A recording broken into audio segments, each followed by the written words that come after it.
Começando mais um Monlevade no ar. Hoje, de frente com o Jajá Júnior, que irá entrevistar o historiador João Marcelo Drummond.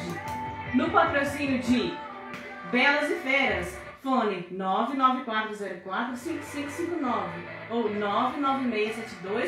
99672-4746. Endereço Rua Marcos Pessoa, número 16, bairro Novo Horizonte, em João Monlevade. Drogaria Príncipe da Paz, fone 3852-2963. Endereço Avenida Getúlio Vargas, número 6.971, bairro Santa Bárbara, loja 3. Kerlo Electro Music, vendas, aluguel, manutenção. Fone, WhatsApp 99359-3981 ou 98340-6421. Fixo 3852-2378 ou 3852-6551. Loja 1, Avenida Getúlio Vargas, número 4353. Loja 2, Avenida Getúlio Vargas, número 4973, em Carneirinhos. Maré do Uber, fone 98747-7187. É com você, Jajá. Muito bom dia, senhoras e senhores, internautas, como diz a minha amiga Maré. Bom dia, João Marcelo, tudo bem contigo? Bom dia. É uma satisfação imensa estar com você presente com a gente aqui hoje. Hoje temos novidades, estamos aqui, o trabalho de bastidores, estamos com o Wesley, da Bela Vista no Ar, que é uma das nossas extensões. A hashtag hoje tem prêmio, Helenires? Sim, hoje tem, Jajá. A hashtag do prêmio hoje, galera, é Bela Vista no Ar, beleza? Nós vamos dar um apoio lá para o Bela Vista no Ar, e nós precisamos aumentar lá o número de seguidor. Então, senhores belavistanos, senhores monlevadenses, por favor, dê uma moral pra gente lá. Vamos começar a live mais ou menos assim. Conta pra gente um pouco de você, sua trajetória, formação e quem é você? Certinho, bom, primeiramente eu quero agradecer, né, o espaço para a gente estar tendo essa conversa, né, esse bate-papo histórico, né. É o seguinte, bom, eu sou jornalista de formação, né, a minha primeira graduação foi lá em Belo Horizonte. Eu fui formado em comunicação social, jornalismo, né, comunicação social com ênfase no jornalismo, né, editorial, televisivo e rádio também, pós-graduação em jornalismo também. Depois eu fiz a minha licenciatura em História, né? E aí fiz alguns cursos aleatórios aí de extensão de História Antiga, História do Brasil 1 e 2. E depois, recentemente, eu finalizei o meu curso de Letras, né? Eu fiz Letras Português e Inglês, então eu acabo, dentro da área pedagógica, eu acabo lecionando esses dois ambientes, né? A área de Letras, que aí vai da língua portuguesa e da literatura, e da história também. Então a minha formação aí é um curso de pesquisa dentro do jornalismo e depois, né, na licenciatura, na educação, e eu sempre falo que a educação é a minha paixão. Então eu não consigo ficar numa coisa só. Então eu leciono história e língua portuguesa e literatura, né, a área de letras ali, que são as minhas duas grandes paixões também, né?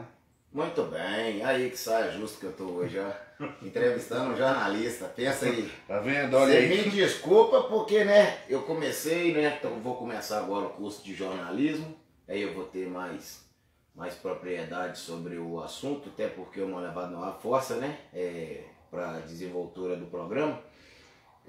Se tiver algum erro aí, você me perdoa, tá? Não, sem problemas, não vai ter erro nenhum. Por que você se tornou um historiador? Bom, a questão da história por si só na minha vida, ela foi muito engraçada, né? Eu tive tias historiadoras, né? E engraçado, quando eu fui fazer, né? Quando você vai escolher um curso, né? Ali no terceiro ano, aquela loucura de cursinho também, porque eu fiz junto cursinho. A minha primeira opção sempre foi história, né? Eu sempre quis fazer história, mas eu falei assim, aí sempre tem, né? Os pais da gente, os amigos, falam, nossa, você vai morrer pobre, meu filho. História, pelo amor de Deus. Pouca aula, né? Porque normalmente quem fazia licenciatura ali fazia matemática e letras, que são o maior número de aulas ali, né? E eu lembro que eles tinham esse discurso. Eu falei, quer saber? Eu gosto de escrever, eu gosto de história, eu gosto dessa área de humanas, que eu era péssimo em matemática, péssimo na área de exatas. Eu falei, não, eu vou escolher o jornalismo. E logo depois do jornalismo, e lá tem muita história, porque você tem, por exemplo, ciências políticas, você tem filosofia, você tem sociologia, então você tem muita coisa ali. E eu fiquei apaixonado assim, por essa área específica na faculdade. Eu já amava antes, já tirava notas boas, né? Porque tinha que descontar, né? Eu era um péssimo aluno de matemática, precisava descontar nas outras disciplinas, né? Aí depois, logo depois, eu fiz a licenciatura em História, né? E por paixão, eu sempre fui apaixonado, né? E gostava, lia textos auxiliares, adorava ver documentário, muitos livros, assim. E a minha paixão pelo estudo do passado, presente e futuro, porque a história não é só passado, sempre foi muito assim. Eu lembro que é aquilo de você gostar de uma área e você ler aquilo e querer ler outros textos, né? Por exemplo, eu lembro que no meu terceiro ano eu era apaixonado, por exemplo, pela Alemanha pós-guerra. E eu achava tão pobre o material didático em si, então você ia pesquisando outras coisas, sim, entendeu? Mas história sempre está na minha vida, né? Então começou lá atrás com tias educadoras, foi na escola, que eu gostava demais também, na faculdade. Então eu me tornei historiador, essa pergunta é sua, pela área, pela cultura, porque história é o estudo do universo em si, sim, né? A história não é uma linha reta, né? Então o seu espaço, né? A sua pessoa no mundo é um fator histórico, né? Então a história é fundamental, principalmente no país de hoje, onde que a gente vê a história muito fragmentada, sim, né? Porque a história hoje, o que acontece, que eu costumo dizer, eu falo com meus alunos isso muito, quando a gente pega terceiro ano, né? Meus aluninhos ali de terceiro ano, que eles estão todos ansiosos, né, para o vestibular. Eu falo, gente, história não é uma ciência de opinião. Até porque se a ciência não é opinião. Opinião é uma coisa, ciência é outra coisa. É uma ciência, você pode até falar que 1 mais 1 não é 2, mas é uma ciência humana, né? É uma ciência onde vai estar colocando o ser humano e o espaço, né? E hoje a história ela é muito colocada como algo opinativo e não é. Você tem método, você tem fonte, você tem dados para você chegar a um resultado ali, pelo menos a quase um resultado, né? Mas eu sou apaixonado, assim. Aliás, justiça seja feita das minhas duas áreas de licenciatura, né? Tanto história quanto letras é paixão, né? Muito tanto bem. Que a história me ajudou muito. A história me fez fazer letras por causa da literatura. Eu sempre fui apaixonado. Então os dois estão ali ligados, né? Querendo ou não. Até nossa analista de desempenho aqui, e também me ajuda muito na área de diretoria aqui, historiadora também, Ana Paula, detalhista, enjoada para essas coisas, é o normal do historiador, né? Super. E o perfeccionismo. E muita gente ouve assim, o historiador, muitas vezes não dá o valor que deveria ter. Por quê?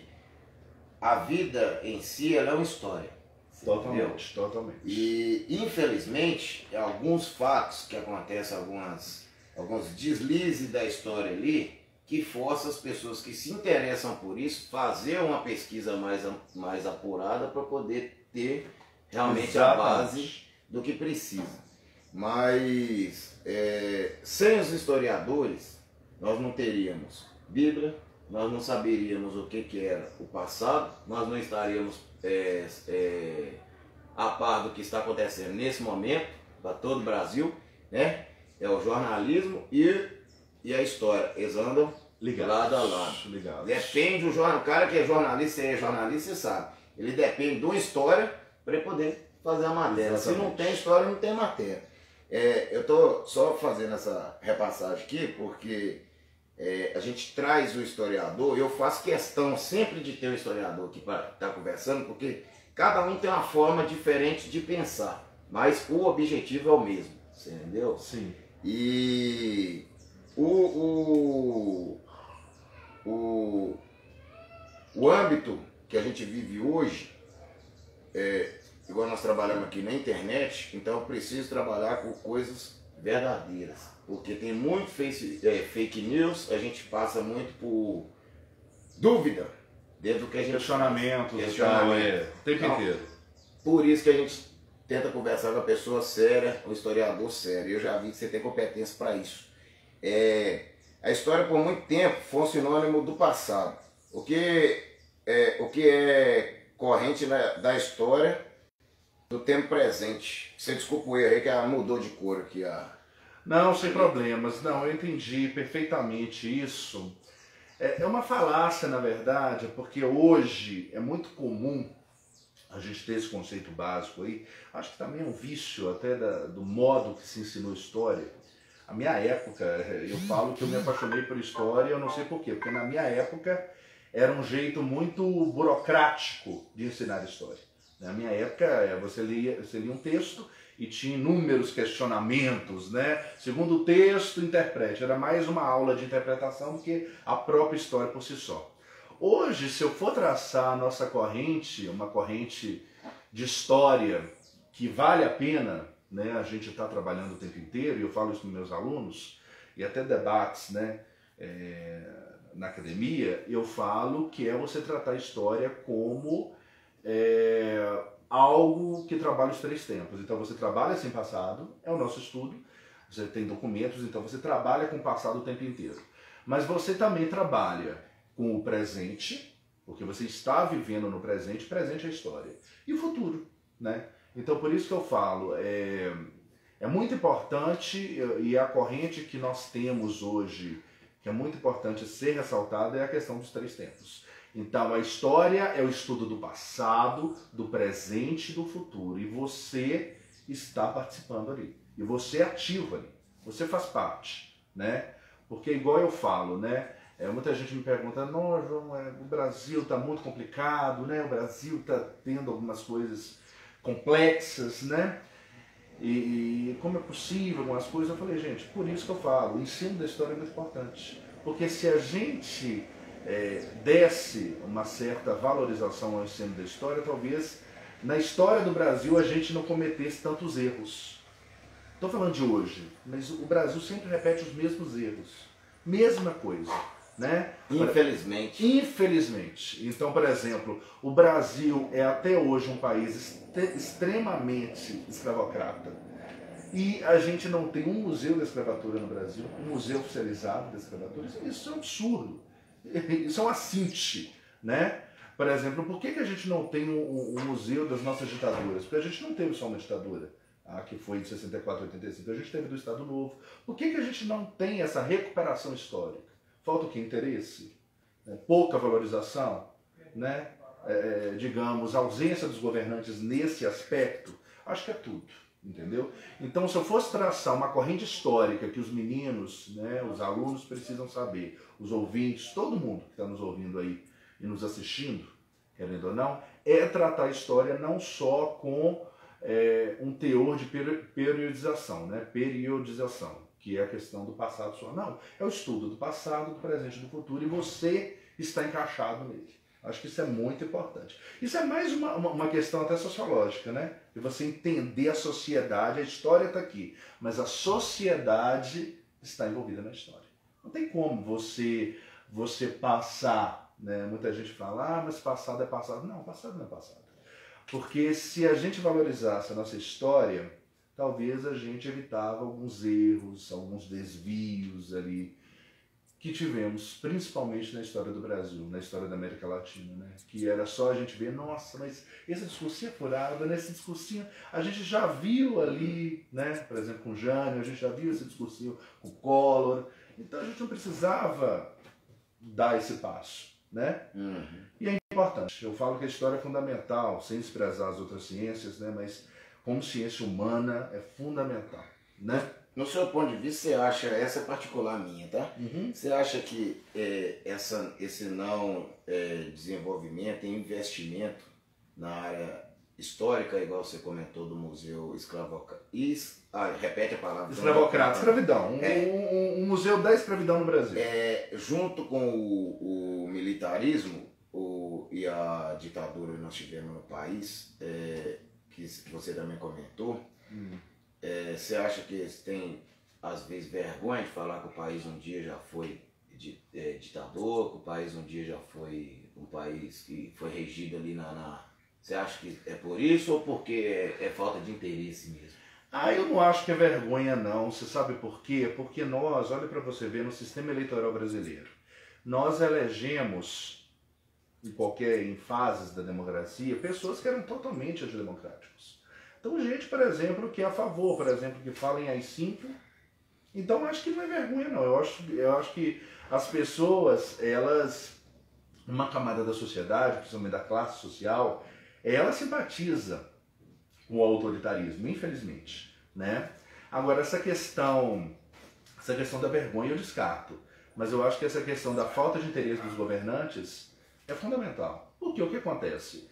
Para eles é interessante. Porque uma pessoa, eu sempre falo para todos e todas, uma pessoa culta, uma pessoa educada, uma pessoa que sabe da história, que sabe da priorização, sabe o que foi feito, né? Ele automaticamente vai ficar um eleitor, digamos, racional. Então ele vai saber com quem ele vai votar, em quem ele vai votar, certo? Então esse é o medo dos poderosos. Eu sempre falo isso. Né? É uma coisa muito interessante.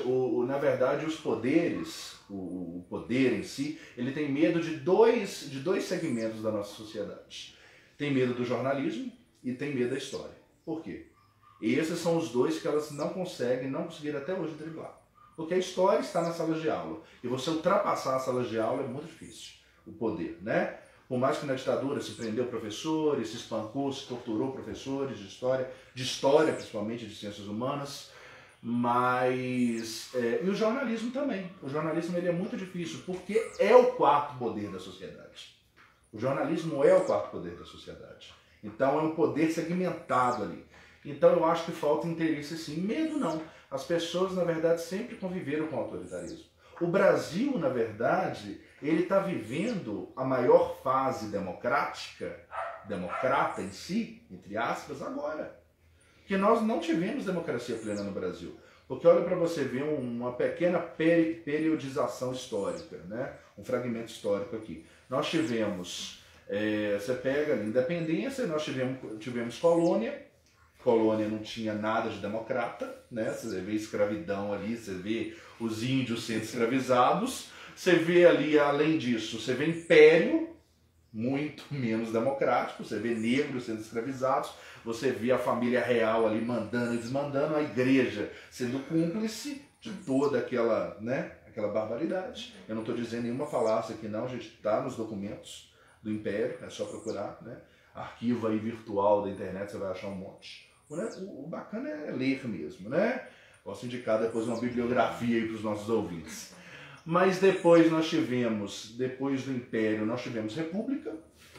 Aí você pega ali anos 30, Getúlio Vargas dando um golpe de Estado, né? Em 30. Em 32, os paulistas tentando também dar um golpe de Estado em Getúlio Vargas, ou seja, golpista tentando golpear golpista, né? O nível do nosso circo chamado Brasil, infelizmente, a nossa história. E aí nós tivemos Estado Novo em 37, também ditadura, né? Bem sangrenta, aliás, foi o Estado Novo que instaurou os doicodes, que foram aqueles regimes, né? Foram aqueles núcleos, né, de tortura, onde levava as pessoas e torturava. E nós tivemos a ditadura, Então olha para você ver, não se houve democracia plena no Brasil. Só está tendo democracia plena agora, e entre aspas, com várias críticas de todos os governos pós-democracia.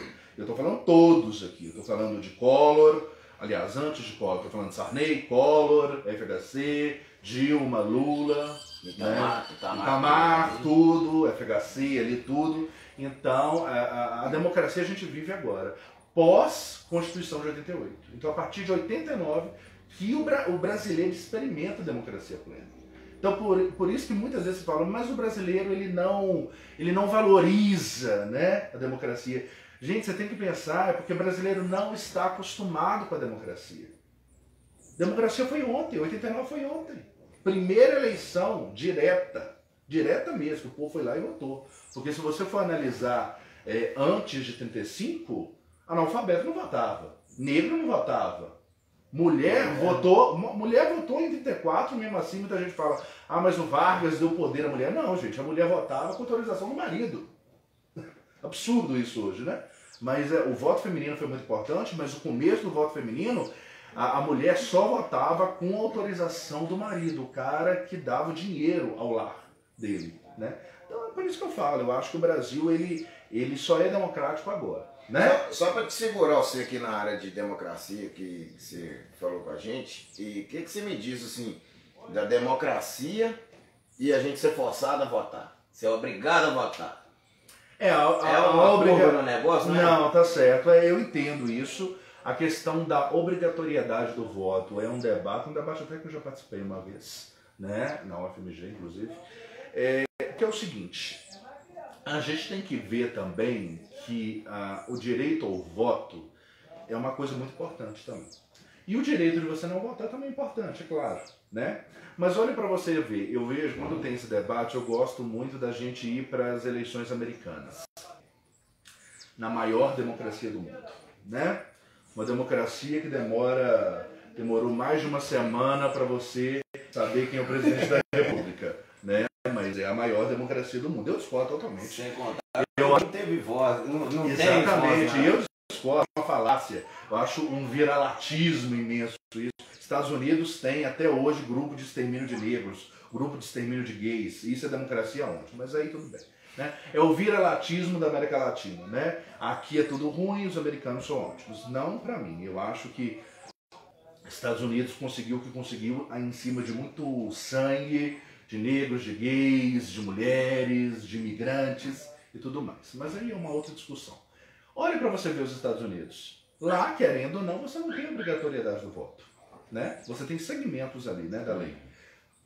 E aí você tem aquilo que acontece. Às vezes, por exemplo, Trump em 2016, contra minha vontade, porque eu sempre fui go Hillary totalmente, porque eu acho que ele era um louco, né, bem parecido com uma pessoa aí. Mas enfim, o que aconteceu? A Hillary, ela perdeu muito por causa dessa segmentação, por causa dessa lei eleitoral, digamos, de liberdade democrática, entendeu? Mas que dá uma brecha também para certas pessoas autoritárias chegarem ao poder. Por isso que eu falo para todo mundo, eu acho que o direito a não votar é seu. Você não precisa nem de lei para isso, se quiser você não vota. Você vai lá e justifica, né? Então a liberdade está dada. Agora, que eu acho que quando você se abstém do voto, você cria uma complexidade muito forte, você cria. Porque aí o que acontece? Você acaba deixando que os outros decidam por você, né? Por isso que eu falo, eu insisto, eu sou democrata, né?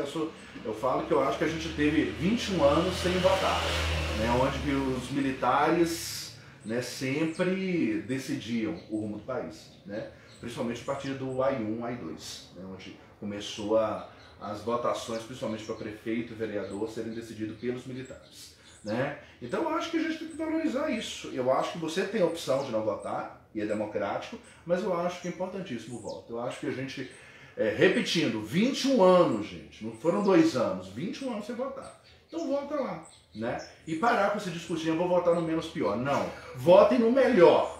Vai doer? Dói um pouquinho, mas votem no melhor, entendeu? Tenham isso na cabeça e votem. Porque senão você coloca a sua responsabilidade no outro. Então o outro vai decidir. E aí você reclama, ai, mas esse presidente, né, eu não queria esse presidente, eu não queria esse governador. Mas você terceirizou para o outro. Então o outro decidiu por você, né? Porque se você vota, você tem direito ao debate democrático, pelo menos. Agora, quando você não vota, você vai falar o quê? Né?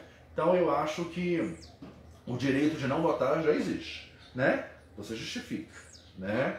Mas eu acho importantíssimo. Eu acho que a democracia ela tem que ser levada a sério e você tem que votar, por mais triste que seja. Eu acho que o cenário político brasileiro é horroroso, horripilante, diga-se de passagem, principalmente nas últimas eleições aí, mas a gente tem que exercer. Eu sou favorável, eu sou um democrata, né? Então eu acho que isso tem que ser feito. Tranquilo. Como na visão histórica o Natal se iniciou? Seria realmente com sentido cristão? Ou há algo por trás disso? Na verdade, sim. Na verdade, o Natal ele tem um sentido totalmente cristão, né? Mas é um sentido totalmente levado ao cristianismo, né? O Natal ele é católico por si só, né? Então a Igreja Católica a vida inteira se associou ao Natal dessa forma. Mas o Natal por si só ele tem a sua origem em Roma por si só. Se você for analisar o nome é romano, né? Greco-romano, né? Então na verdade o Natal ele tem essa influência greco-romana. Na verdade, de endeusamento dos deuses, né? Então, naquela época de Roma, você pensa, o Natal era comemorado pelo endeusamento do rei Inverno e do rei Sol, né? Então, o nome Natal veio por causa disso, né? E acabou que a Igreja Católica acabou aderindo isso, o catolicismo, né? E a ideia de que 25 de dezembro foi a morte de Jesus, e aí você tem na Páscoa, em fevereiro, que é a ressurreição, né? E além disso, você tem o que nós chamamos de ciclo de Natal. O que é esse ciclo de Natal? Que vai da morte de Jesus Cristo, que é 25 de dezembro, pelo calendário cristão católico, até 6 de fevereiro. Né? Aliás, 6 de janeiro, desculpa aí, erro meu aqui. Ó. Então, 25 de dezembro, morte de Jesus Cristo, até 6 de janeiro, que seria o tempo ali do calendário cristão. Né? Então, na verdade, essa questão do Natal em si, ele tem essa origem greco-romana. Ele foi totalmente captado pelo catolicismo, pelo cristianismo em si, porque a igreja, ela faz toda uma roupagem do Natal, tá certo? E ele tá no calendário e ele fica mesmo no calendário, certo? Você vê que o Natal, ele tem essa função. Né? Tanto que pessoas ateias, elas não comemoram o Natal, pessoas judias, né? Tem um Natal próprio delas ali, uma coisa totalmente diferente, segundo a religião delas. Você tem alguma crença? Hoje eu me considero agnóstico, né? Mas eu acredito em Deus. Então eu sou aquele agnóstico, eu tenho um amigo que fala, agnóstico é aquele que não tem coragem de se assumir ateu, né? Mas não no meu caso. Diz que agnóstico é aquele ateu que não saiu do armário, né? No meu caso, não. No meu caso, eu não acredito naquele Deus americano, forte, poderoso, né? Eu acredito no Deus energia, aquele Deus que existe, ele está aqui, né? Ele construiu, ele vive, ele presencia, mas não é aquele Deus americano, né? Aquele Deus hollywoodiano, com os cabelos loiros, com os olhos claros, aquele eu acho meio viajado, eu acho bem indústria americana. Tá certo? Mas o Deus energia, sim, eu acho que ele está aí, ele nos ilumina, né? Mas eu sou agnóstico, eu considero que também há o poder da ciência, o poder da racionalidade, há tudo, tá certo? Beleza. Nós sabemos que, comercialmente falando, o Natal está cada vez mais distorcido. Como você avalia essa distorção? Na verdade, não é que o Natal está distorcido, é porque sempre foi distorcido, tá certo? Então, na verdade, isso aqui é mais uma discussão filosófica nossa, né, cara? O Natal, ele sempre teve influência do mercantilismo. Ele sempre teve influência do ganhar, do ganhar, do ganhar. Então, se você não considerar antes, né, bem antes da época mesmo de Jesus, né, o próprio tempo de Jesus já era daquela forma. né? Você já tinha as mercadorias, você já tinha o serviço, você já tinha gente utilizando o Natal para ganhar, né? É porque nós vivemos a vida inteira num sistema que, quando não era capitalista, era feudalista. Era época feudal, né? Então eram as trocas das mercadorias. E o capitalismo aí que, né, expandiu mesmo a questão do capital, né? Então eu acho que essa questão, que eu repito, é mais uma questão filosófica. O Natal ele sempre teve essa função distorcida mesmo, né? Porque na verdade o Natal ele não é genuíno católico, ele se tornou católico cristão. Ele na verdade ele era romano, greco-romano, né? Aí se bebeu muita água, né? Faz parte do calendário cristão, mas veio lá atrás, né? Das tradições greco-romanas. E na verdade muita gente fala das distorções, é porque na verdade o Natal deveria ser sinônimo de amor, hoje é sinônimo de, às vezes, você briga, sempre tem aquele tio chato que vai falar de política no Natal, aí voa briga, voa tudo, né? Fica aquela cafonice pura, né? Mas isso sempre existiu. Eu acho que na verdade o capitalismo ele dá força nisso, né? Porque o capitalismo, qual que é a ideia do capitalismo? E a gente pega aí capitalismo marxista, eu falando de Marx aqui, capitalismo selvagem, né? É você lucrar, lucrar, lucrar. Então, vai ter isso, né? Tanto que o Natal é a melhor fase, né, para os comerciantes. Você vende muita coisa, né? Você lucra muita coisa. Errado? Não. Eu acho que, na verdade, é a noção do capitalismo, né? E que na época do feudalismo era menor, porque a gente estava falando de zona rural, a maioria das cidades eram 85% rurais, e não tinha o serviço, você não tinha o capital, você tinha as terras, né? E o capitalismo chegou e expandiu isso. Então, eu acho que está distorcido, sim, mas é porque sempre foi dessa forma, né? Sempre foi distorcido aí, né? Até porque você não está antes de Cristo, né? Você não pode exigir um Natal, né, de uma cabaninha ali, bonitinho, todo mundo ao redor. O mundo evoluiu, né? E com isso as distorções existem. Beleza, vamos pro patrocinador? Tem pergunta aí? No momento não, já, mas bora patrocinar.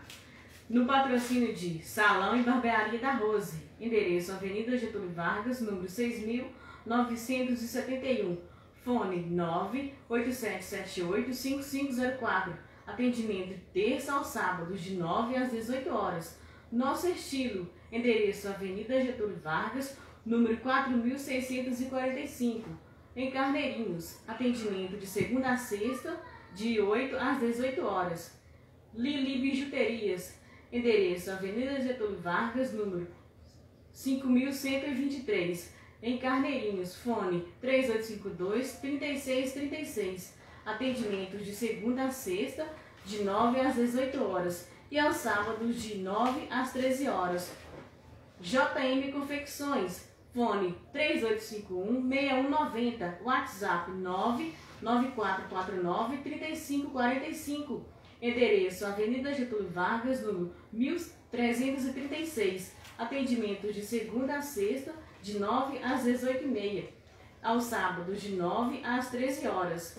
Chiquito Bar, venda de porções e macarrão na chapa, e muito mais. Fone 98987-9995, endereço do bairro Santa Bárbara, em Jamoevade.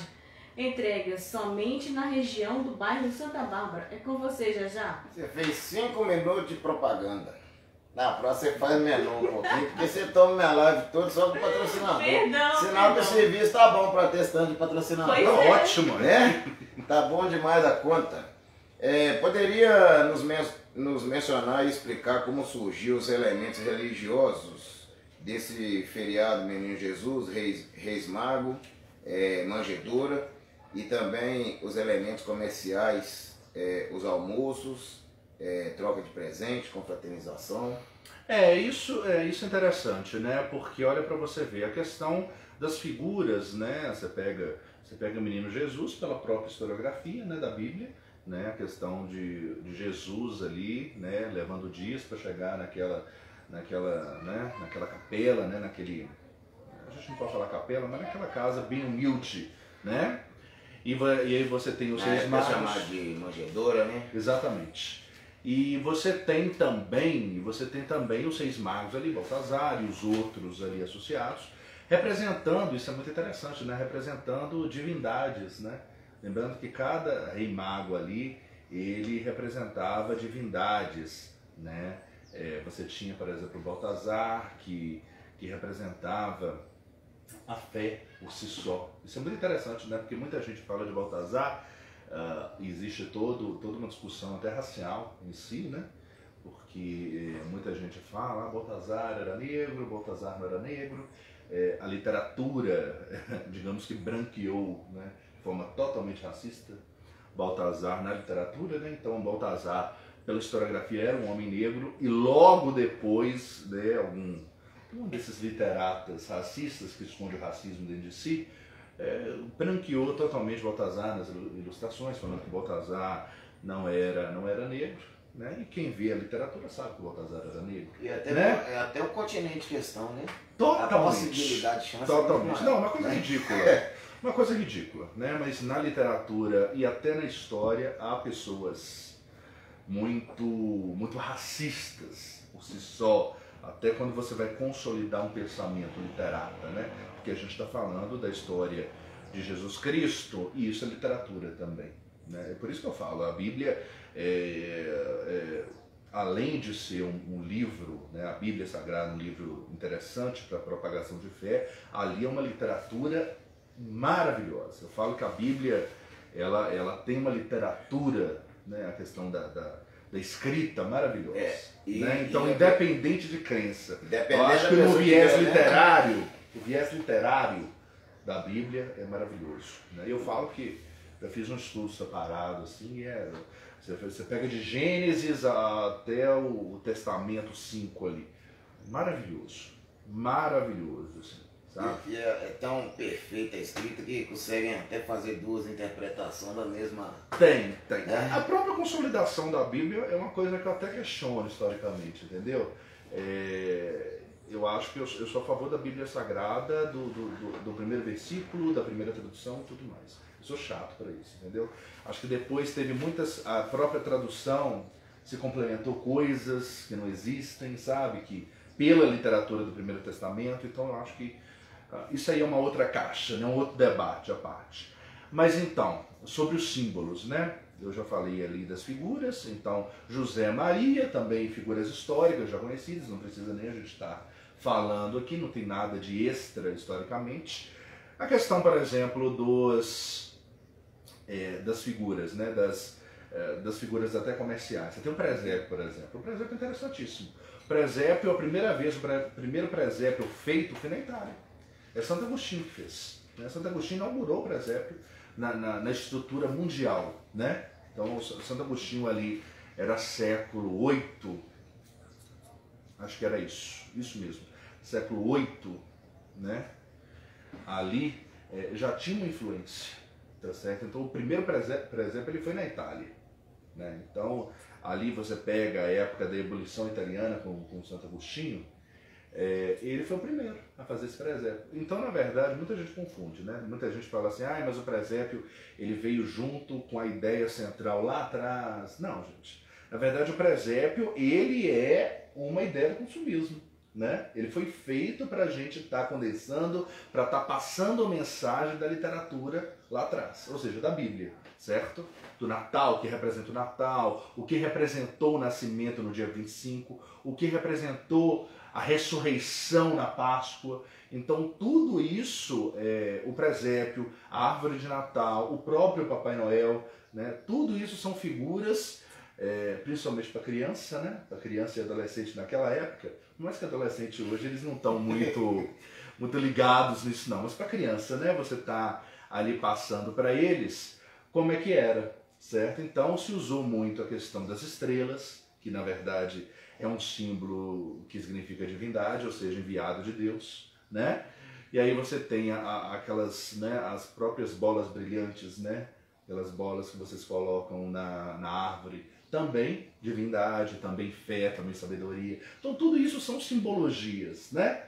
Que aí para você estar passando, né, ali para o público, né, para as pessoas que têm fé, que seguem ali o calendário do cristianismo. Entendi. Né? Então ali é tudo associado, né? Ali é para a literatura estar fragmentada para eles, né? Só para nós fazer uma correção, Sim. porque na primeira que a gente conversou, se falou sobre a morte no Natal. Agora você fez a afirmativa do nascimento do menino Jesus. Exato. O dia 25 ele é a morte ou é o nascimento?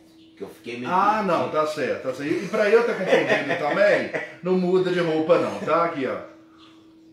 Eu falo com a Ana Paula que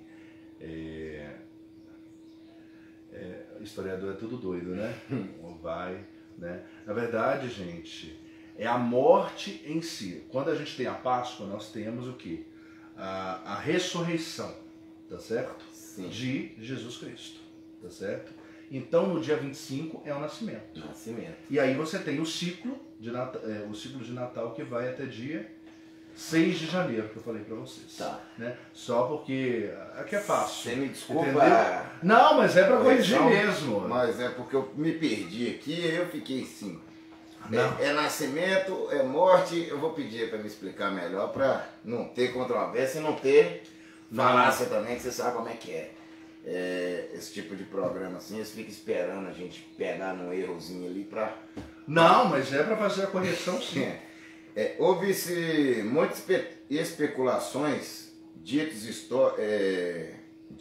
e história sobre o Natal. A árvore de Natal é para muitos um mistério. Qual a simbologia desse elemento de Natal? Já falei para vocês, não ficar escrevendo essas palavras difíceis para mim, pelo amor de Deus.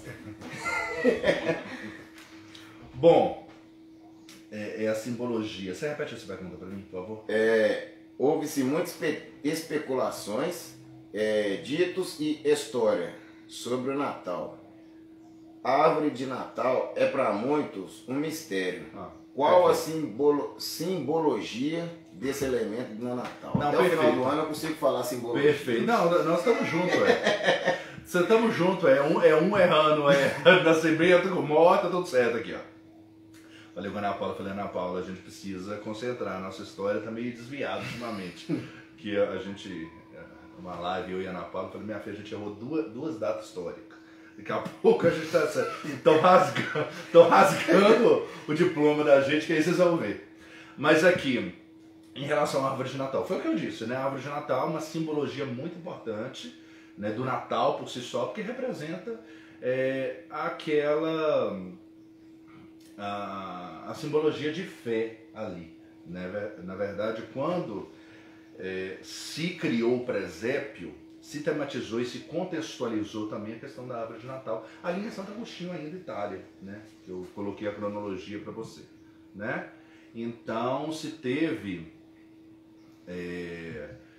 toda a contextualização daquela época. Porque o que representa a árvore?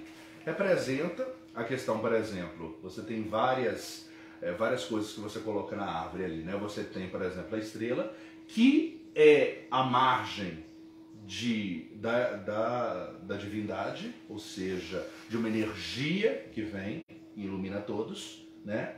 A própria imagem de Deus por si só, por mais que há divergências das religiões em relação à existência ou não, né? De outras religiões que eu falo, não dentro do cristianismo. Então você tem ali a figura da divindade. Então você tem a estrela, você tem aqueles blocos coloridos que significam o quê? A sabedoria, né? A figura do menino Jesus também é um retrato disso, correto? Então a árvore, lá atrás na Itália, com Santo Agostinho também, ela representa a imagem do Natal por si só. A imagem figurativa, ilustrativa do que seria o Natal.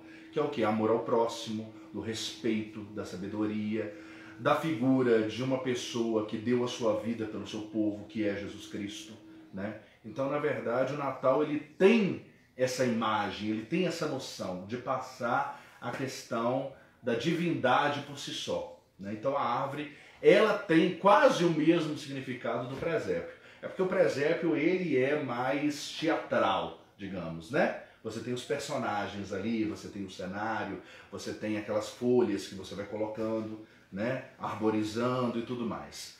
Então, são os dois principais elementos, né?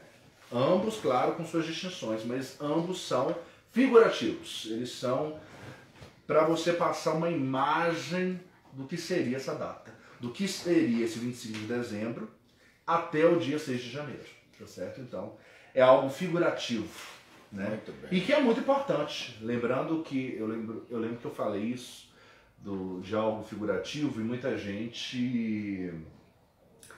mas aí não tem um grau de relevância por ser figurativo? Não, gente, importantíssimo, né? Ser figurativo não significa ser de menos relevância.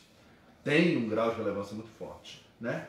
É porque muito foi feito, pós-Itália, para também as crianças ficarem com isso na mente, entendeu? Porque se você for ler alguns versículos ali para a criança, ela não vai se interessar. Agora você tem a árvore, você tem o presépio, você vai ajudando aquela criança a montar os dois. Então isso vai despertar para o que é o 25 de dezembro, né? 24 para 25 de dezembro. Vou falar para você não ficar constrangido, não, mas de vez em quando eu tenho que escrever uns negocinhos aqui, porque eu não posso ficar Sem falando problemas. em voz alta, é a forma que a gente tem de comunicar com os bastidores aqui. Não, sem problema. Só para ter o controle do que o programa está ocorrendo, tudo dentro das normalidades. Quais os malefícios e benefícios de o Natal ter ido de um extremo ao outro? De um extremo ao outro, benefícios e malefícios? Complicado isso, né? Porque, igual eu te disse, não me surpreende porque sempre foi distorcido, né? Os benefícios eu diria que é a questão do comércio em si, né? Muita gente depende do Natal para muitas coisas, né? O comerciante principalmente. Somente o comerciante que trabalha com comércio aberto, certo? Então o Natal é interessante por causa disso, nesse viés comercial, capitalista, neoliberal que nós falamos, né? Então é importantíssimo nesse lado, né? O lado comercial em si. Malefício, eu acho que falta realmente a crítica, né? Que é uma discussão filosófica, sociológica, de que falta a questão do entendimento do Natal, né? Tanto que eu tenho uma amiga que fala assim, gente, o principal ingrediente do Natal, além do peru e tudo mais, das farofas, do arroz, de tudo aquilo, né? É a questão, o principal ingrediente falta, que é o menino Jesus. Então não se fala mais ele na maioria das casas, né? Hoje o Natal, o que é? Um monte de gente rodando numa mesa, bebendo, comendo à vontade, né? Eu, particularmente, uma opinião minha, é uma data até que não me simpatiza muito, porque eu tenho um viés muito da social-democracia, que é a igualdade social. Então eu já ajudei muita gente na rua, né? E eu vejo, por exemplo, às vezes, muita gente comendo e bebendo, tendo uma ceia tão farta, e gente na rua, meninos de rua, assim, sem ter nada, certo? Então isso me dá, sabe, quando você engole seco? É complicado. Complicado. O nosso país ele é extremamente desigual e no Natal isso fica muito presente. Eu morei em BH, você ia às vezes, saía, o que você vê debaixo da ponte, menino morrendo de fome, é de embrulhar o estômago, né? Eu tenho esse viés, né? Então é uma data que eu não me simpatizo tanto, né? Gosto e tal. Reunião de família, bacana, né? Dependendo, né? Porque sempre tem uma pessoa meio desnecessária na família, né? Mas é bacana, mas eu acho que essa questão social me deixa um pouco, né? A gente engole seco nessa questão social. E eu acho que é isso, eu acho que o malefício é isso. Eu acho que as famílias, elas precisam entender a simbologia do Natal, né? Então precisa entender o que é o Natal de verdade, né? Porque é uma questão totalmente social o Natal. É você entender, né, histórica principalmente, é você entender o que é o 25 de dezembro. Tem muita gente que não sabe o que é o 25 de dezembro. Muita gente não sabe que o ciclo de Natal é de 25 de dezembro a 6 de janeiro. As pessoas não sabem que teve essa cronologia, tá certo? Ok? É igual com aquela minha esposa, a Helenires, né? Trabalha no nosso bastidor. O que você vai me dar presente no Natal? É o aniversário de Jesus, né, senhor? Não? Vou dar nada pra você, não. Nós temos que dar um presente para Jesus. Só da gente estar com saúde, né? Exatamente. A gente tá com saúde, a gente tá trabalhando, correndo atrás. Ou seja, você terceirizou para Jesus. Terceirizou. Tá vendo? Tá vendo? Mas eu acho que é isso mesmo. E eu, retomando o que eu falei, eu acho que o benefício é questão comercial. O malefício, eu acho que a questão da gente ter perdido um pouco o que é a simbologia do Natal e essa questão social que me intriga. Às vezes eu acho que eu vou fazer alguma coisa, não sei, por aqui, algum projeto, eu tenho vontade de fazer algum projeto social envolvendo o Natal, porque eu acho tão... Tá bem próximo do seu. Já e muita gente acha que... um projeto social aí. Porque, né? Já aí, ó, um projeto aí, quem sabe, né? Porque eu não sei, eu acho que me incomoda ainda algumas coisas. Eu sou inquieto, né? Nessas questões. Todo historiador, né? Todo. Então, são instáveis, né? Não fica quieto de jeito nenhum. Mas enfim, eu acho que é isso. Eu acho que o ponto é esse. Por que historiador é assim? Todos eles são agitadérrimos e de manhã cedo a Ana Paula liga pra gente já pra mandar o serviço de tarde. Tem que ser assim e tem que ser agora. Não, mas eu sou um pouco pior que ela. Eu sou mais pilhado do que ela ainda, pra muita coisa. Historiador é assim, eu acho que é algo que estava no nosso filtro, não sei, gente, alguma coisa, entendeu? Acho que alguma coisa colocar na nossa bebida, no curso. É humanas, né? Humanas é um povo estranho, né? É um povo... Eu falo que eu sou de humanas, tá, gente? Não tô ofendendo a gente de humanas, eu sou de humanas, por isso. Então é uma gente, assim, muito libertária, é uma gente que quer que todo mundo... É tipo o final de ano da Globo, quer que todo mundo de mãos dadas, quer todo mundo, sabe? Numa grande festa. Então eu acho que a gente é inquieto por causa disso. Muito a gente bem. vê a realidade... a gente é realista demais, né? Não queria ser tanto. Eu acho que o mundo, se você vive a vida de uma forma mais fantasiada, né, mais utópica, eu acho que é mais fácil. Eu tô doido pra tomar um café Monlevade. Você não tá entendendo, a boca tá até Ih, assim. aí, ó. E é o Sobrou pra melhor você café aí, da ó. região. Nós vamos tomar aqui, Wesley. Você acompanha a gente com o cafezinho Monlevade?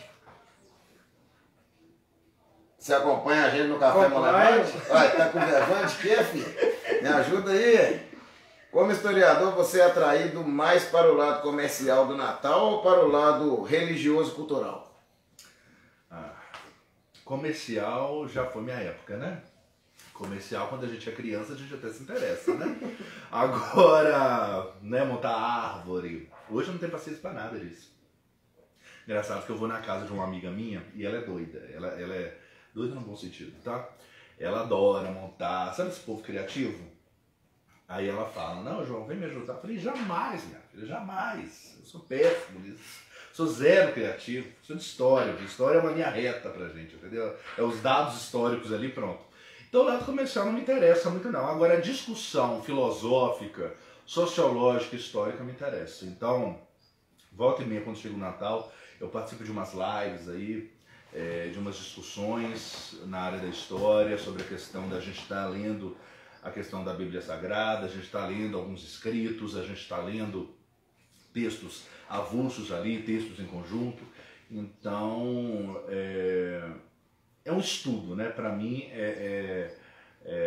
essa questão do 25 de dezembro até o dia 6 de janeiro é mais de estudo. Então a gente está lendo novamente, saber a simbologia, porque tem novos textos vindo à tona, textos históricos, textos que a gente recuperou. Então, documentos, né, fontes, então me interessa mais é o estudo. Né? O que essa data é e o que a história revela para essa data, né? O que a gente pode pegar de interessante ali, certo? Então me interessa mais o viés, obviamente, né, histórico, né? Não demora muito para eu e a Ana Paula fazer umas discussões doidas no Instagram, numa live ali, aí pronto. Faz aqui, não vou levar lá. Eu falei com ela que a gente não pode fazer live não, porque a gente fica umas 5 horas. Não, mas não fica não, pô. Vai lá, os meninos ficam só dando papel aqui, ó. Cá. Não fica não. Tá vendo? A gente fica cronometrando o tempo aqui pra cortar. Por isso vocês têm que falar comigo, que eu falo, nossa, professor é foda, né? Maravilha. Você sabe, né? Café Monlevade, o melhor café da região. Aí eu vou provar. A Cíntia tá indo aí trocar ideia com vocês, tá, Monlevade? Aqui, vocês sabem que café pra mim é vida, né? Então, nossa senhora, uma tristeza. Muito bem. É pra acordar, é muita noite hoje em prova, sabe? sabe? Aí você precisa estar acordado. Eu vou sair um pouco aqui do meu script aqui, porque meu script aqui focou demais no Natal. Não, você pode sair totalmente. Eu E- nunca tive script pra nada. Muito bem. E eu tô querendo saber mais sobre história. Você é da cidade de São Domingos do Prata. Sim, Você é nascido em São Domingos do Prata. nascido. Conhece a história do Prata, que aqui em Monlevade é raridade a gente conseguir alguém dentro da cidade de Monlevade que consegue contar a história da nossa cidade. Até porque temos o Marcelo Melo, que deve estar bravo comigo lá, que eu citei o nome dele aqui, tá me devendo entrevista para vir falar de Monlevade. Mas não sei o que eu fiz que esse homem que não clarei aqui de jeito nenhum. Uma vez a minha equipe vai conseguir conversar com ele e trazer, porque é uma das poucas pessoas no Monlevade que consegue falar da história real, ter foto. Ele tem todo o documento de Monlevade. E eu acho que o historiador, a importância do historiador nesse fato de trazer pra gente como era, igual ele mostra lá no Facebook, não sei se você conhece o Marcelo Melo, ele é jornalista, ele Sim, não é sim, historiador. Eu sei quem é, Marcelo. Mas ele focou muito na história de Monlevade. E eu queria que ele viesse aqui, porque Monlevade no ar, nada melhor que se falar da história de Monlevade. Nós vamos abrir um Prata no ar, nós vamos falar sobre a história do Prata. Precisa, Bela né, Vista, gente? né? Precisa. Para mostrar como que a cidade desenvolveu, até como está hoje, se dá para melhorar, ou se dentro da renda da cidade não tem jeito. Então eu queria saber de você, se você tem como fala? Queria saber de você, se você conseguiria contar alguma coisinha do Prata, um desenvolvimento, um marco importante da cidade. O Prata sim, né? Na verdade, só respondendo, historiador é complicado, né? Muita gente, quando você faz o curso e tal, né? Sabe falar sobre a história de tudo, né? Se for olhar Grécia, século I, sabe contar, mas não sabe contar da sua própria cidade, né? Acho ótimo isso. Historiador, eu falo que historiador de Ruela é fácil, né? Aqui, mas vamos lá, o Prata, Pratinha. Minha terra amada. Bom, Prata, primeira coisa, o Prata, ele é um lugar, assim, que ele foi recebendo modernização aos poucos, né? O Prata era totalmente rural, totalmente rural. Você dá para perceber hoje o Prata pelas roças que a gente tem em volta, né? Você ainda tem muita roça ali em volta, você tem Alfier, né? Você tem Vargem, né? Tô falando dentro da cidade algumas roças aleatórias ali, né? Então você tem o centro do Prata, você tem algumas roças, você tem as cidades, por exemplo, Alfier é uma cidade bacana, né? Bacaníssima. Vargem também bacaníssima. E você tem as roças aleatórias, isso que eu tô falando. E aí foi uma cidade que, se você for analisar por imagens antigas, então é uma cidade que você tinha o centro pequeno e o resto tudo roça. Tudo roça. E você vê o centro do Prata, tem documentos, né? E você vê estrada de chão mesmo, né? Pouco asfalto. Se você for olhar nos 30. Essas fotos, inclusive, anos 30. Anos 30, é isso, 38, 39, 40, chegando aos anos 40. Você imagina, as verbas nunca chegavam. Se hoje a gente tem toda uma crítica, né, ao sistema, ao funcionalismo do dinheiro público, você não sabe onde o dinheiro público vai, de onde vem, né? A gente sabe só os impostos caríssimos, da maior carga tributária do mundo que nós pagamos, né? Uma das maiores. Né? Então você imagina nos anos 40 ali, né? A falta de asfalto, a falta de saneamento, a falta de tudo ali, né? E mesmo assim, muita gente fala, né? Infância boa, e realmente é. Porque a gente fala que infância é a que nós temos, né? Então, independente do que vai ter e vai agregar, é a nossa infância. Então, eu acho que o Prata, ele tem uma história muito rica, né? Ele tem uma história, né, de modernização, por mais que seja parcial, leve, né? Não foi uma modernização total. Hoje ainda a gente tem alguns problemas, né? Que eu acho que dá para melhorar muito. O Prata melhorou muito, na verdade. Principalmente, eu falo que o Prata, ele recebeu muito investimento nos anos 2000, né? Depois de 2003, né? Uns 10 anos aí eles tiveram um bom investimento, né? Aí caiu um pouco, é claro, né? Instabilidade de governos que não atendem a população, super coerente com a nossa história, né? A história política do Brasil. Então eu acho que o Prata ele teve recortes interessantíssimos. Você teve eleições. As eleições, eu falo que as eleições de São Domingos do Prata e Dioniso eram eleições animadas, né? Dioniso até hoje né? Eleições meio animadas, meio conturbadas, né? Então, essas eleições, as eleições do Prata, né? Você pega a eleição de João Brás, que é um prefeito também muito importante para a cidade, né? Tô falando aqui isso aí em segmentação política nenhuma, tá, gente? Tô dizendo como figura pública, sim, sem dúvida, sim, uma figura muito importante ali. Você tem Antônio Guido também, você tem, né? Várias figuras políticas ali, né? E que pega essa questão da própria história, né? Então eu acho que a história do Prata, ela é muito importante, assim. Eu acho que falta a gente, sei lá, a gente voltar, a gente ter esse compromisso, entendeu? Não falando só Prata, né? Eu acho que quando a gente fala de município, o seu lugar, onde você veio, né? Você não sabe de onde veio, começou quando, né? Qual foi a melhor parte? Eu falei para você aqui, eu dei uma pincelada na modernização que o Prata ocorreu. Falei anos 30, anos 40, falei de algumas figuras políticas importantes ali, né? Falei das modernizações, né? Da questão do centro ter aumentado, do centro ter expandido, né? Do comércio ter se expandido juntamente, né? Os serviços, né? Dando comida para o povo, né? Eu acho que eu não sei, eu acho que falta interesse de muita gente isso, né? Porque muita gente tem interesse, às vezes, história é uma coisa curiosa, muita gente tem interesse, às vezes, de pesquisar, sei lá, nazismo, que é algo muito literário, né? Muito interessante. Holocausto, a tristeza que foi absoluta. Mas o lugar que você viveu, que você nasceu, que você fez suas amizades, que você se criou, que teve sua família, seus filhos, que você morreu, né? E que você irá morrer, você não tem curiosidade. Então é uma coisa interessante isso, né? Como que as pessoas elas fazem esse tipo de terceirização de interesse histórico, né?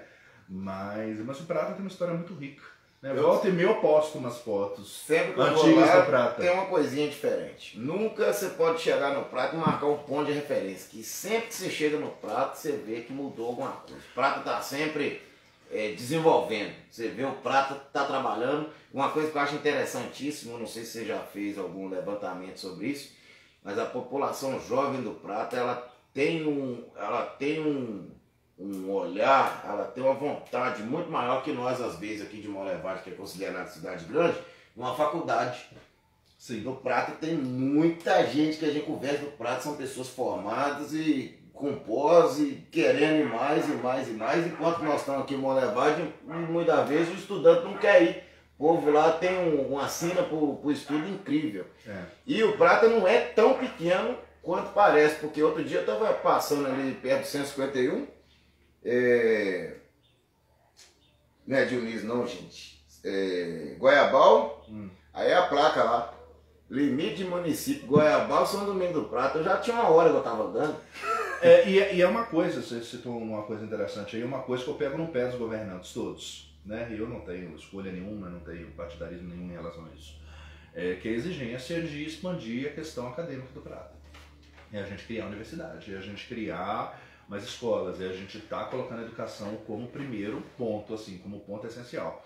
Porque a educação do Prata é ótima, né? Muita gente fala, né? Eu vejo até gente da própria cidade metendo pau, né? E é triste isso, né? Porque, olha, nós temos duas escolas públicas lá, de excelência, de meninos sendo aprovados, um só, né? Porque terceiro ano é só no Marcos Afonso, sendo aprovados em federal, né? Então é uma escola muito boa, eu falo com toda certeza, uma das melhores escolas da região, né? Isso aí já é histórico, já é nítido aí, para todo mundo que estuda e para a gente que colhe as consequências do próprio estudo.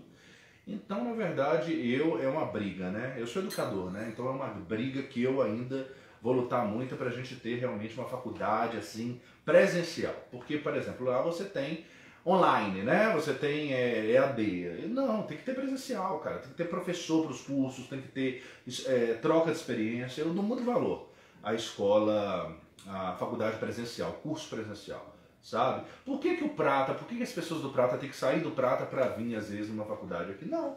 Lá tem que ter, lá tem condições para ter, né? Então, é a questão do vira-latismo, né? Eu não tenho isso. Para mim tem que ter, eu acho que o Prata tem muito que crescer e eu acho que tem que começar pela educação. Não tem outra forma.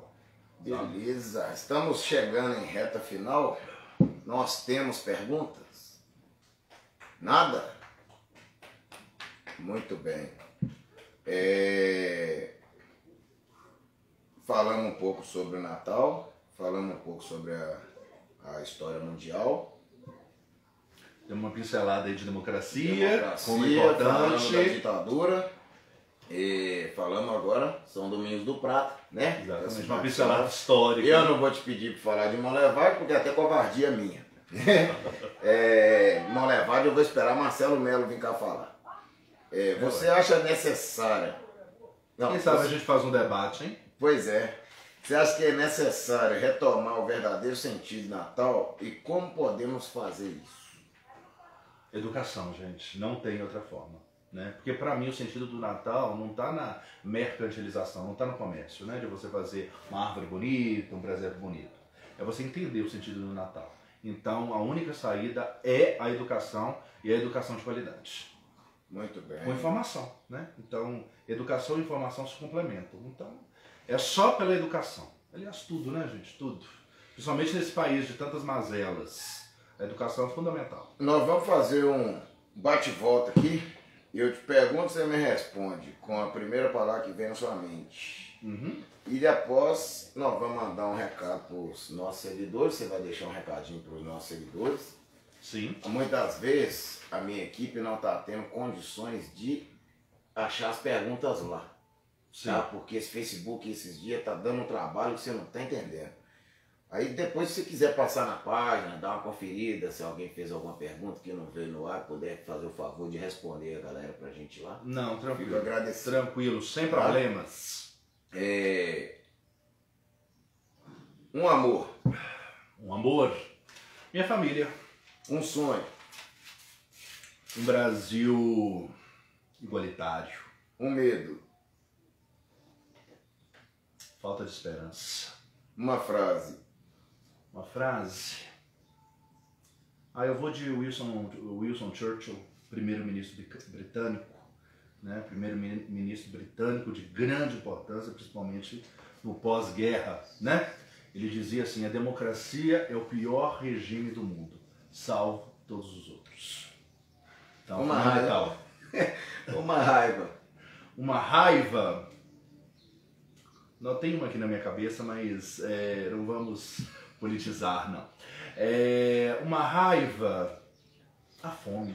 Acho que a fome é uma coisa que eu ainda fico bobo como... Nós voltamos para o mapa da fome, né? É uma vergonha, sabe? Então a fome é uma coisa que me incomoda muito ainda nesse país. Um desejo. Um desejo, um país igualitário, universal, sem medo, sem preconceitos, libertário, sabe? E sem vira-latismo americano, de preferência. João Marcelo por João Marcelo. Um historiador doido, como minha amiga Ana Paula, né, Ana? Que às vezes erra umas datas aí, mas aí a gente volta e corrige, né? Todos nós. Normal, Nós dois erramos. É normal. Até porque, é o que eu falo, não somos calendário, então vai ter alguns ecos aí na informação. Né? Mas esperançoso que quer esse país... quer que esse país cresça cada vez mais, ufanista, libertário, nacional e principalmente desenvolvimentista, ou seja, a gente desenvolver, porque o Brasil é muito rico, né, e o Brasil não é pobre. Muita gente aí por oportunismo fala que o Brasil não tem dinheiro. Não, gente, o Brasil tem muito dinheiro, principalmente dinheiro para roubar, porque muitos aí usam essa desculpa para enganar eleitor e para roubar cada vez mais. Não, o Brasil é muito rico e a gente tem que exigir dos nossos representantes. Tá? Você tem um amor incrível à pátria, hein? Hã? Você tem um amor incrível à pátria. Eu tenho. Eu não sou vira-latista, não, digamos, não. Acho que os americanos vão tá fazendo macumba para mim um dia desse. Tem pergunta? Manda. Sim, temos uma perguntinha aqui já. Sim. É do Carlos Maquiavel. O que você acha do governo atual? Opa! Aí, ó. Opa! Vamos falar. Tem aquele estalo polêmica? Vamos falar que vai dar polêmica, hein? Se eu falar com você que tentaram me bloquear eu aqui o tempo todo para não entrar no assunto de política, você não acredita. Acabou. Você não viu? E eu não rodeei bem, Falei, deixa. Vamos responder. Esses meninos é fogo. Eles pegam aqui no meu pé e vem me controlando. Se eu não ficar doido aqui, meu filho, depois você tem que ver no grupo lá o que eles arrumam com a gente. Nossa Senhora. Mas aqui, vamos lá então. Governo atual, né? Bom, gente, é o seguinte, minha opinião do governo atual é a pior possível, né? Nós temos aí um presidente que, na minha humilde opinião, nem deveria ter sido eleito, na minha opinião, na minha preferência, porque eu sou um democrata e ele sempre foi um antidemocrata, né? Você vê ele como deputado aí 30 anos e só discursos antidemocráticos, né? E eu acho que também a gente está vivendo uma pandemia, né, gente? Uma coisa que está matando, já matou mais de tantas mil pessoas, né?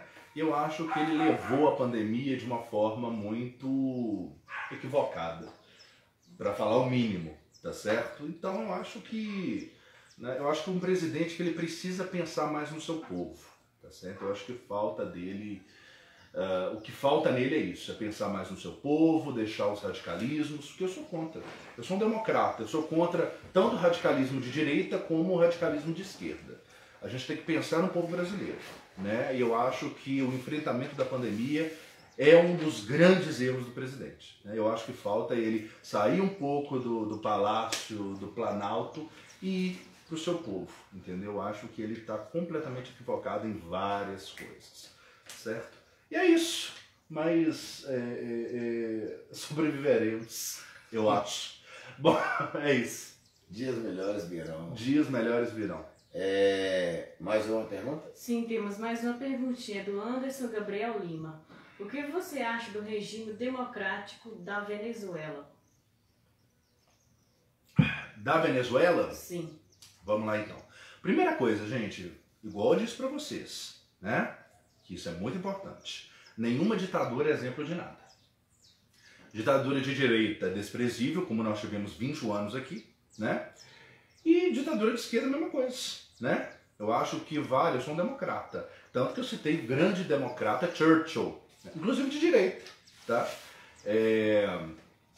E outra coisa que é importante dizer, a gente não pode ter ditador de estimação. Ambos são desprezíveis, certo? Então, é muito importante a gente levar isso a sério na vida, certo? Nenhum modelo autoritário e totalitário você pode pegar para si mesmo. São modelos errados e pronto, acabou, né?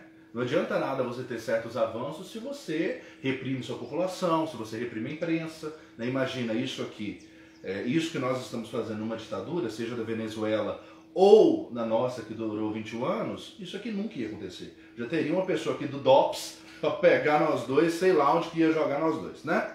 E levar os aparelhos tudo embora. Exatamente, aprender tudo. Mas vamos lá. Bom, primeira coisa, gente, o processo político da Venezuela é uma coisa muito conturbada, certo? Porque aí você precisa entender um pouquinho o que foi o chavismo venezuelano, certo? Então eu acho que o Chávez, ele foi um ditador, como o Maduro é, o Maduro é pior ainda que o Chávez, né? Sim, reconheço que no governo chavista tiveram alguns avanços, né? Tiveram, principalmente no lado social, mas é uma ditadura, gente, então não se pode valorizar. Não há democracia na Venezuela, não há, né? Tem muita gente que admira e tal, não, eu sou totalmente contra. Eu acho, como em Cuba não há democracia, né? Se eu estou falando que não há democracia, não tem por que ter uma sociedade consolidada. Porque é necessário voto, é necessário imprensa livre, é necessário direito de ir e vir. Se isso acontece na direita, é errado. E se acontece na esquerda, é errado. Eu sou um democrata, por isso que eu falo, o Brasil está muito tóxico, então qualquer coisa é direita e esquerda. Eu fico irritado com isso, né? Como se a gente não fosse mais do que isso. Enquanto muita gente está discutindo o que é direita, o que é esquerda e tal, muita gente só está roubando dinheiro público, só está transformando países aí em ditaduras e você não está ligando, né? Então eu acho que o caminho é a democracia. Se é de esquerda, vamos para a democracia. Se é de direita, vamos para a democracia. Eu sou um democrata. Eu fico vendo as pessoas bater continência por uma ditadura. Você imagina o Estado mandando dentro da sua casa. Exatamente. Exatamente. Você imagina o Estado estabelecendo o que você tem que receber por mês. Igual aconteceu com os médicos que vieram de fora aí. É. Entendeu? Porque o Estado, é isso que eu falo para todo mundo, o Estado ele já é opressor, né? A gente vive numa democracia, certo, né? Mas o Estado, ele sempre foi opressor. O Estado, ele é assim, né? Por isso que eu sempre falo para todo mundo, nas favelas, para os negros, pobres e favelados, não há Estado democrático de direito. Ah, mas eu nunca fui pego pela polícia, né? Se você, né, por exemplo, um negro falando, né? Um negro de classe média que seja. Sim, porque você é negro é uma coisa, agora você ser negro e favelado, marginalizado é outra coisa, né? Então o Estado, ele é genocida, o Estado, ele é opressor, o Estado, ele tem preconceitos de classe e principalmente preconceitos de raça, entendeu? Então o Estado, ele tem essa função, infelizmente, na nossa história, de perseguir os pobres, os negros, os gays, as mulheres, né? Os marginalizados, né? Agora, igual foi a última pergunta aí, eu sou totalmente contra o Estado mandar de forma autoritária. Porque o Estado não mandando de forma autoritária já é autoritário. Imagina se você tiver licença para matar, como é nas ditaduras, né? Como é nas ditaduras dos dois segmentos da gente falando. Né? Então, STF está sancionando uma lei que vai ser obrigatória a vacina. O que você me fala sobre isso? A obrigatoriedade da vacina? Obrigatoriedade. Bom, eu acho que é o seguinte... Não é uma quebra de democracia, não? Você não acha uma quebra de democracia, não? Mas eu fico pensando o seguinte, a questão, a gente está falando de liberdade, né? De vacinar ou não. E muita gente pega esse discurso por causa da vacina chinesa. Muita gente vira e fala assim, ah, mas eu não tomaria nenhuma vacina. Mentira, gente. Se for uma vacina bonitinha americana, você toma, né? Agora, é uma vacina chinesa, de um país, né, de um lugar muito complicado historicamente, com vários preconceitos, com várias incoerências, acertos e erros, processos revolucionários, processos sociais, né? Olha, em questão à obrigatoriedade, eu sou contra.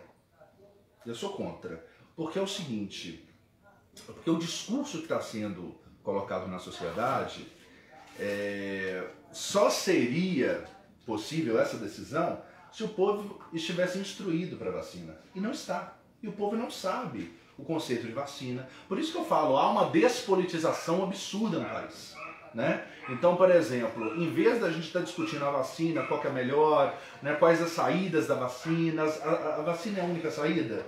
Não se tem isso. Você percebeu? Nós tivemos essa pandemia em março. O tanto de eco de informação, até hoje.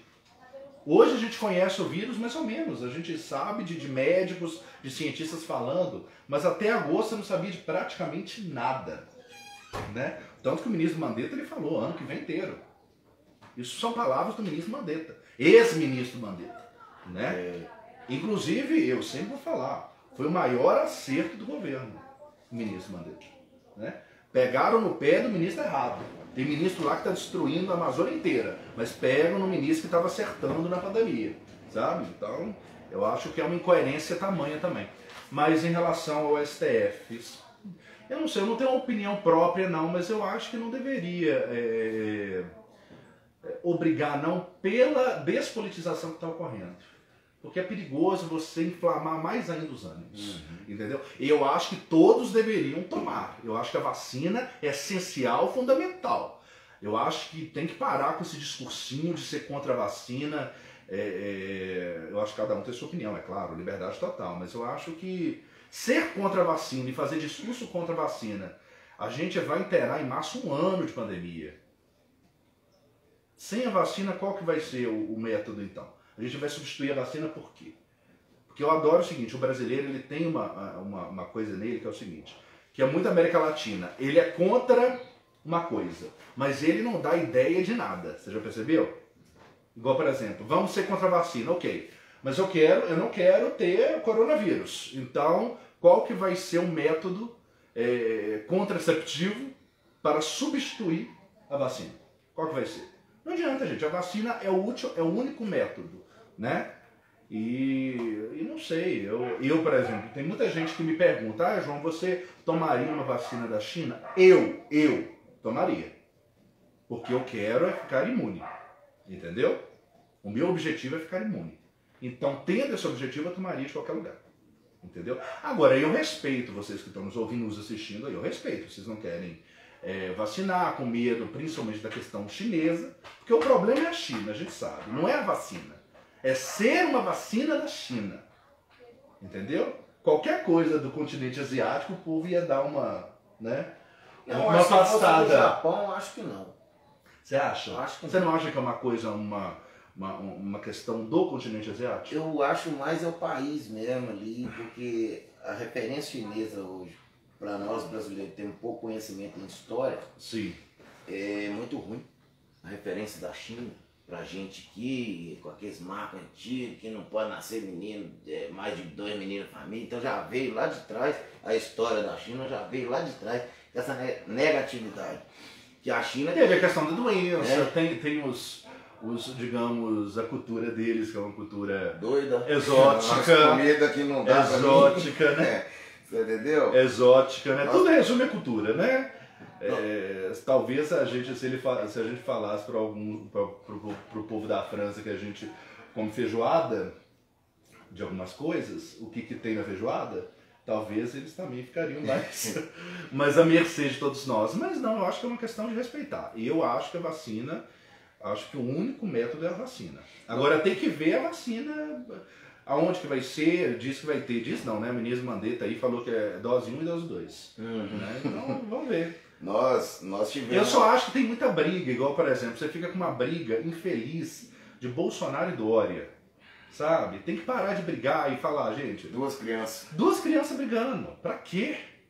Decide o que vocês querem. Eu sei que o Bolsonaro é candidato à reeleição, ele quer ser candidato à reeleição, e sei que o Dória quer ser o candidato da ala progressista do país, candidato. Todo mundo tem que parar de pensar em política. A gente está na pandemia, é uma coisa para curar os brasileiros. Então tem que decidir, ué. Tem que largar a política um pouquinho, sabe, gente? Tem que pensar mais no que nós chamamos de saúde pública. Nós que é tivemos fundamental.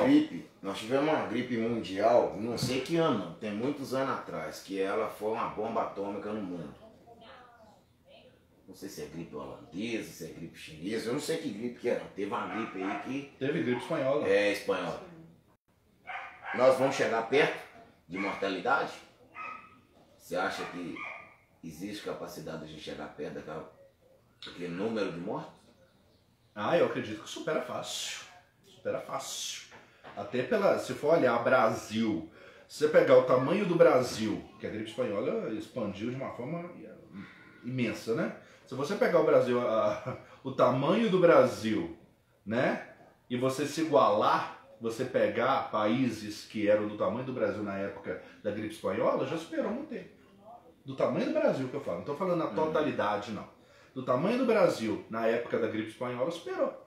Alguns países até menores, né? Então eu acho que a gripe espanhola ela foi mais cruel, né? Ela foi mais intoxicante. As pessoas elas ficavam em esqueleto total, né? Carne viva, né? Literalmente. Eu falo que a gripe espanhola ela foi muito tóxica, ela foi muito radical, muito agressiva. Né? O corona, ele mata muito, mas não é tão agressivo como foi a gripe espanhola. Né? Muito bem. Mas é interessante também. E é a mesma coisa, tá? A gripe espanhola tiveram o perfil dos mesmos governantes nossos aqui. Tô falando só do Brasil, não. Tô falando da América Latina toda, tô falando dos Estados Unidos, porque o Trump também teve o mesmo discurso que o nosso. Pagou pra ver, né? Pagou pra ver. Então a gripe espanhola foi do jeito que foi e teve as suas consequências drásticas também por causa da omissão dos governantes aí, que é uma vergonha, né? Muito bem, temos mais 3 perguntinhas do povo, 4, aumentou. Uai, que bom, gente! O povo começou a perguntar agora na hora de ir embora, aí pra você ver. Pois é. Foi só... Aí você liga aqui, ó. Fica aqui, ó. Já deu tempo. Toda hora eu entrava pezinho pra mim. Uai, foi só falar de Bolsonaro que vieram as pesquisas, mas perguntas, que é isso? O povo fez perguntas, as perguntas serão respondidas, tá? Totalmente. Com toda clareza, com todo A Vou fineza procurar, que ele tem aqui vou pra procurar conversar. ser sucinto, tá, É, gente? e- Senão a gente vai ficar aqui até anoitecer. E podem mandar pergunta, que enquanto tiver pergunta a gente vai Sim, vai à tá vontade. fazendo, beleza? A perguntinha da Jana Vasconcelos. Você acha correto fazer campanha de solidariedade apenas no Natal? Bacana a pergunta. Qual que é o nome dela? Jana? Jana Vasconcelos. Ô Jana, é o seguinte, eu acho importante você fazer no Natal uma campanha de solidariedade, mas eu acho que você precisa ser coerente o Natal o ano inteiro, né? Não adianta você fazer campanha de solidariedade no Natal e maltratar menino de rua quando chega janeiro e fevereiro, né? E o resto do ano, né? Então, eu acho que não pode ter hipocrisia, né? Então, vale a pena fazer a campanha de solidariedade, mas não vale ser hipócrita o resto do ano. E mais uma perguntinha, novamente dessa participante. Qual o benefício do capitalismo? Benefício do capitalismo são vários, né, gente? Só há quase, né? Benefícios, né? Por mais que a gente faça críticas pontuais ao capitalismo, você tem atributos, você tem vantagens ali. Você tem a sociedade de mercado, você tem a questão do capital, né? Você tem a questão da própria competição entre as pessoas, que chega a ser um malefício de forma exagerada, mas que é bom, né? Uma certa competição faz parte do jogo democrático, né? E dinheiro, né? Eu acho que todo mundo, né, sem hipocrisias, gosta, né, de, por exemplo, terminar o mês com dinheiro no bolso, salário e tudo mais. Tudo isso é fruto do capitalismo, né? Por mais... Top, Exatamente, uma voltinha, barzinho, final de ver um semana. filminho, né? Não agora, né, gente? Você fica em casa, não vai dar um de louco não, tá? Mas todo mundo gosta, né? É claro que minhas críticas são pontuais. Eu acho que há problemas, por exemplo, a desigualdade, ela é demais. Eu acho que a concentração de renda, os ricos lucrando cada vez mais e os pobres ficando na miséria, é foda também, né? Mas tem atributos, tem méritos aí também. Mais uma perguntinha, novamente da Jana Vasconcelos. O que é marxismo? Marxismo, Isso. marxismo. Marxismo. Marxismo, né? Isso, perdão. Eu falei, mas será que é machismo? Marx, isso. Não, mas é certinho, brilhou. Ué, a Jana tá ótima, só pergunta bacana, Jana. É o seguinte, marxismo foi uma ideologia propagada ali por Marx e Engels, que foram os autores, né, do Manifesto Comunista, né? Ou seja, a primeira ideia que se opôs ao capitalismo, né, que foi o comunismo, que aí teve desdobramento das ideias desses dois teóricos na Rússia de 17, teve desdobramento, a Rússia que virou depois União Soviética, teve em Cuba, né, teve na Coreia, teve na China, né, foi o respirar, né, de uma ideia oposta, totalmente oposta, né, ao capitalismo, né, com todos os seus méritos e defeitos, mas foi uma ideia oposta ao sistema capital aí, do capital em primeiro lugar. E mais uma perguntinha do Carlos Maquiavel. Por que o STF está entrando tanto neste governo? Você concorda? Por que o STF está entrando tanto nesse governo? Na verdade, Carlos, né? Na verdade, Sim. olha isso, não, certinho. Na verdade, o STF, ele é o poder mais importante, tá, Carlos, da República. Então, ele entra na hora que ele quiser, na verdade, nas decisões aí. Então, ele entra muito, o STF, ele tem um grande poder ali. E nesse governo ele entra muito porque, né, ali você tem, dentro do STF, grandes opositores do presidente, né? Mas eu discordo, eu não acho que está entrando tanto assim não, tá, Carlos? Eu acho que em outros governos entrou muito mais, né? Eu acho que para algumas coisas está entrando, né? Mas não é tanto assim não, né? O STF tem que entrar porque é a corte, né? Você pode até fazer críticas, e eu faço críticas, principalmente com Rosa Weber, que eu acho o ó do Borogodó, como ministra, a própria Carmen Lúcia, que eu acho o ó, mas, né? Tem que fazer o quê, né? Eu acho que a gente precisa fazer críticas construtivas ali e exigir né, que eles sejam realmente porta-voz da democracia e da Constituição. Acho que a função deles ali é isso, né? Ok. Mais pergunta? Não. Ah, muito bem. Paz no coração, amor e união. Eis o verdadeiro sentido do Natal. Jesus precisa nascer em nossos corações todos os dias. Feliz Natal. Que a estrela principal do Natal, Jesus Cristo, seja uma luz a brilhar, sempre na vida daqueles que buscam. Feliz Natal a todos. Mão levada no ar. Encerra suas atividades a partir de hoje, né? Tem mais nada de hoje para frente não, né? Voltaremos à atividade na primeira semana de janeiro. Tem algum entrevistado já para anunciar aqui? Não tem, né? Não tem. Depois nós vamos colocar aí na página quem serão os iniciantes do ano. E Papai do Céu te põe a benção pela sua presença aqui. Estou muito satisfeito, o aprendizado muito grande, né? Com historiador, quando a pessoa vem com muito preparo para falar, o aprendizado é muito. Nós temos um sorteio, já fizeram sorteio aí? Não. Não? Não. Então nós vamos fazer um sorteio. Fala um número de 1 a 100. 1 a 100. 1 a 100? Você pode escolher. Vamos fazer diferente. Vamos fazer um ímpar e um par. De 1 a 100. De 1 a 100. Ah, tá. Entendi. Vocês querem fazer dois números, então, Sim, um ímpar e um par. Aí fica Tá. sua escolha. De 1 a 100, então. Sim. Então, vamos de 3. Nome do número 3. Yara Moreira. Yara Moreira. Yara Moreira. Yara Moreira. Ganhou o quê? Um brinde da Belas e Feras. Belas e Feras. Sim. Vamos ao Yara, se você não tiver animal e quiser passar o prêmio para outra pessoa, entre em contato com a equipe Mão Levada no Ar, que a gente precisa pegar o documento direitinho aí para poder mandar lá para fazer a autorização. Beleza? Próximo número. Vamos então, vamos de 5. 5. Maria da Consolação. Maria da Consolação. Maria da Consolação ganha quase que toda semana. Maria da Consolação, parabéns. Número 5. E aí eu... Maria Consolação. Mesmo esquema. Entre em contato com Mão Levada no Ar. O prêmio é Da JM Confecções. JM Confecções.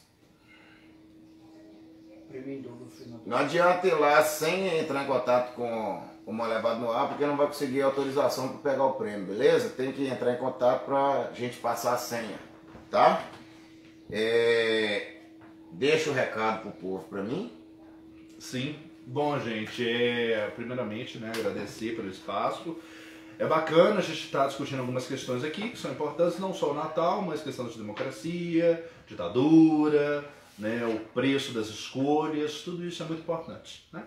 Desejar aí para vocês um Feliz Natal, que a família de vocês seja iluminada nesse 2021, mas cautela, tá? Nas festas aí de final de ano, porque esse vírus aí não tá de brincadeira e ele não tá escolhendo ninguém, tá? Beleza. Então, cuidado aí, prevenção sempre. Põe um fundo musical que eu vou falar eu vou mandar um recadinho pro povo.